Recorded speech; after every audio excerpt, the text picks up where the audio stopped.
Students, next IC which we have to discuss is 8251. The name of the IC is USART. USART का full form होता है Universal Synchronous Asynchronous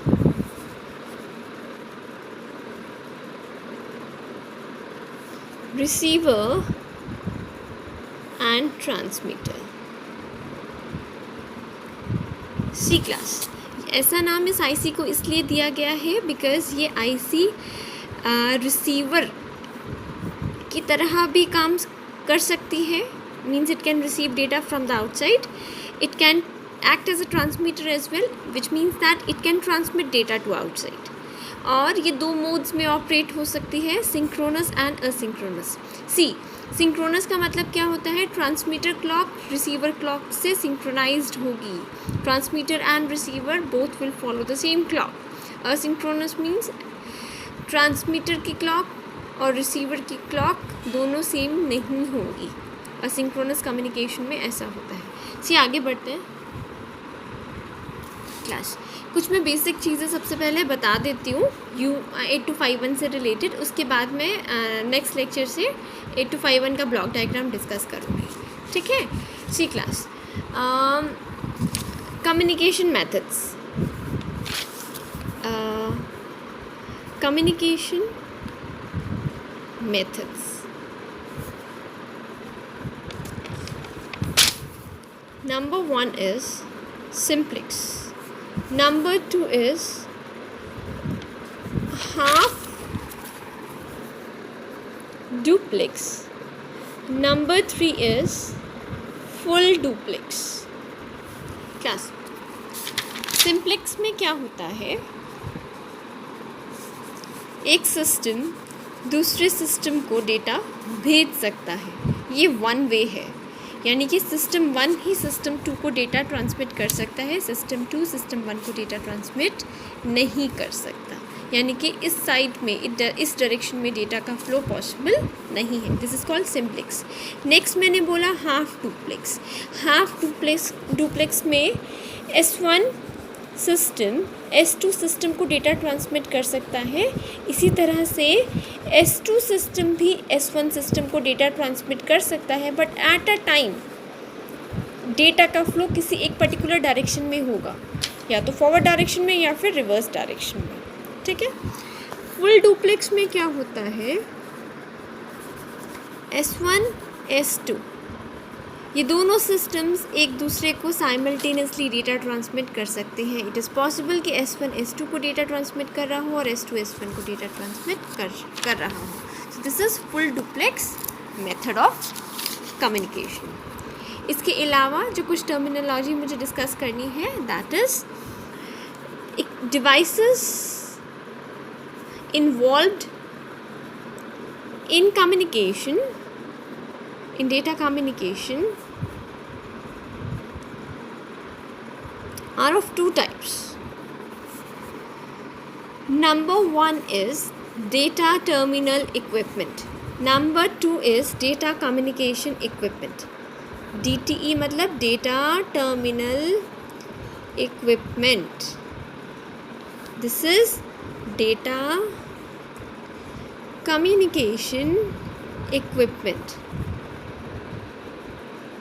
दोनों में फ़र्क क्या है? Let me tell you.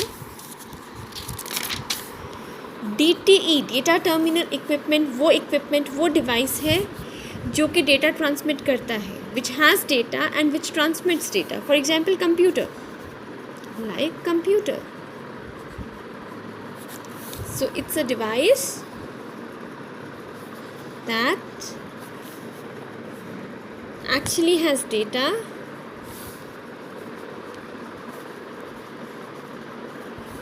to transmit. अब देखो, डेटा के ट्रांसमिट होने के लिए, डेटा के फ्लो होने के लिए we need certain equipment, we need certain device like modem. So we call it data communication equipment. So data communication में जो हेल्प करता है इक्विपमेंट, जैसे कि मोडेम, इसको हम कहते हैं DCE, data communication equipment. So the device that adds in communication, data communication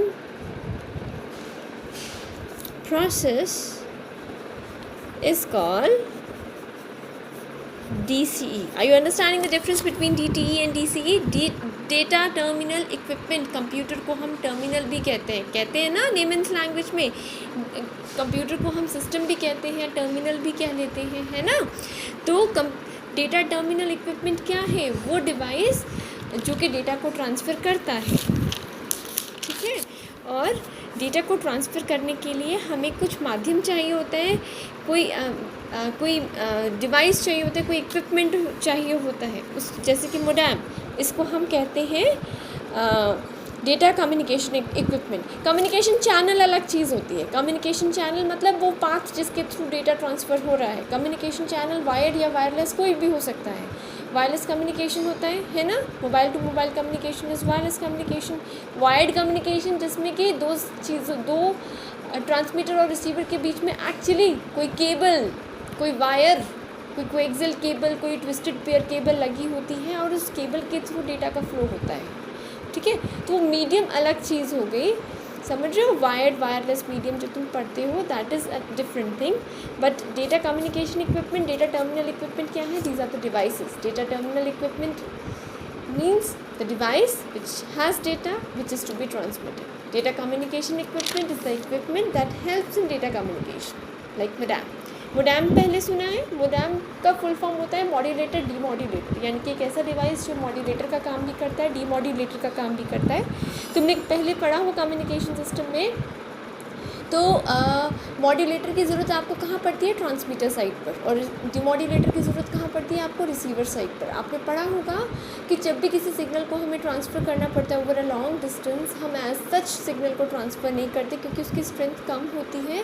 and over a long distance जब उसको हम ट्रांसफ़र करेंगे तो उसकी स्ट्रेंथ मीडियम में और ज़्यादा कम हो जाएगी, जिसकी वजह से रिसीवर को प्रॉपर सिग्नल रिसीव नहीं हो पाएगा. डिस्टॉर्टेड सिग्नल मिलेगा जिससे कि वो इंफॉर्मेशन एक्सट्रैक्ट नहीं कर पाएगा.